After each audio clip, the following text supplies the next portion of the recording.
টানা বেশ কিছুদিন বৈষম্য বিরোধী আন্দোলনের 6 সমন্বয়ক ডিবি কার্যালয়ে থাকার পর গত বৃহস্পতিবার ডিবি কার্যালয় থেকে মুক্তি পেয়েছে।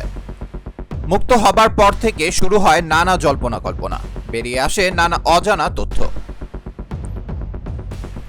ডিবি থেকে বেরিয়ে আসার পর একটি দৈনিক পত্রিকার সঙ্গে কথা হয় সমন্বয়ক নাহিদ ইসলামের।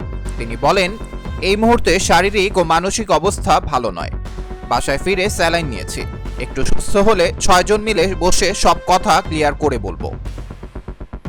নাহিদ ইসলাম বলেন, ডিবি থেকে মিডিয়ায় কথা বলতে নিষেধ করা হয়েছে, তারা তাদের মতো করে বলেছে, কিন্তু আমরা তাদের কথা শুনবো না, আমরা আমাদের মতো করে সবই বলবো। এক্ষেত্রে আমাদের একটু সময় দেন, আগে আমাদের সুস্থতা দরকার। নাহিদ ইসলামের বাবা বদরুল ইসলাম বলেন, এই মুহূর্তে কথা বলার মতো অবস্থায় নেই, কথা বলার মতো পরিস্থিতি হলে সে সবই জানাবে। উল্লেখ্য, বৃহস্পতিবার দুপুর 1:30টায় 6 সমন্বয়ককে ডিবি হেফাজত থেকে ছেড়ে দেওয়া হয়। ডিবির গাড়িতে করে সবাইকে বাসায় দিয়ে আসা হয়।